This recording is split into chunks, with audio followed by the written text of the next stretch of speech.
These disagreements about the role of government in our lives, about our national priorities and our national security, they've been taking place for over 200 years. They're the very essence of our democracy. But what frustrates the American people is a Washington where every day is election day. We can't wage a perpetual campaign where the only goal is to see who can get the most embarrassing headlines about the other side. A belief that if you lose, I win. Neither party should delay or obstruct every single bill just because they can. The confirmation of, I'm speaking to both parties now, the confirmation of well-qualified public servants shouldn't be held hostage to the pet projects or grudges of a few individual senators.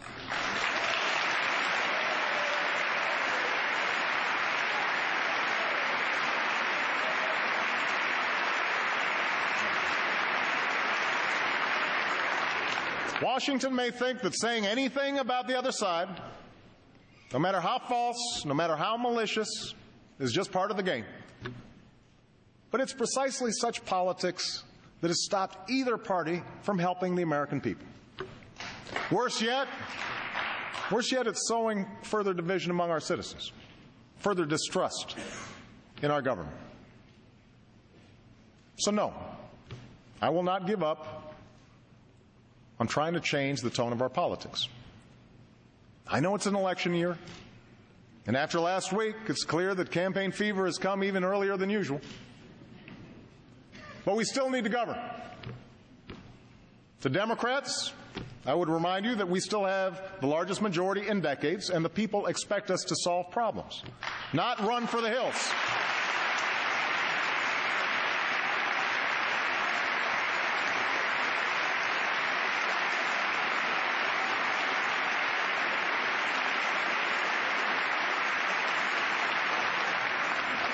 And if the Republican leadership is going to insist that 60 votes in the Senate are required to do any business at all in this town, a supermajority, then the responsibility to govern is now yours as well. Just saying no to everything may be good short-term politics, but it's not leadership. We were sent here to serve our citizens, not our ambitions.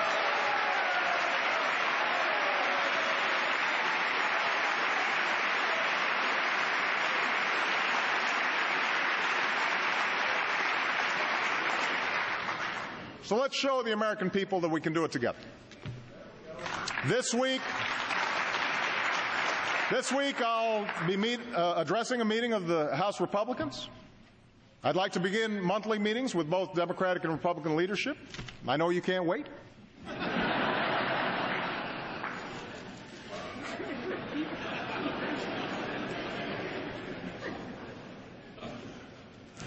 Throughout our history, no issue has united this country more than our security.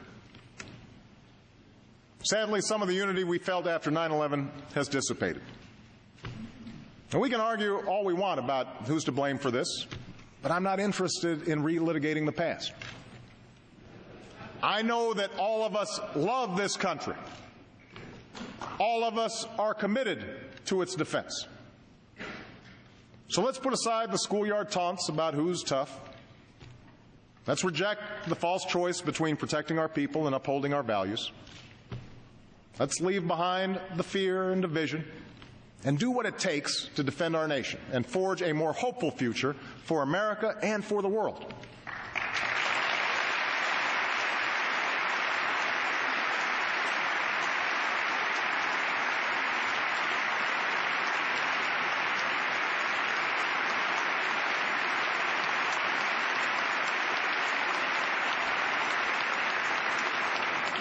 That's the work we began last year. Since the day I took office, we renewed our focus on the terrorists who threaten our nation. We made substantial investments in our homeland security and disrupted plots that threaten to take American lives. We are filling unacceptable gaps revealed by the failed Christmas attack with better airline security and swifter action on our intelligence. We've prohibited torture and strengthen partnerships from the Pacific to South Asia to the Arabian Peninsula. And in the last year, hundreds of al-Qaeda's fighters and affiliates, including many senior leaders, have been captured or killed, far more than in 2008. And in Afghanistan, we're increasing our troops and training Afghan security forces so they can begin to take the lead in July of 2011 and our troops can begin to come home.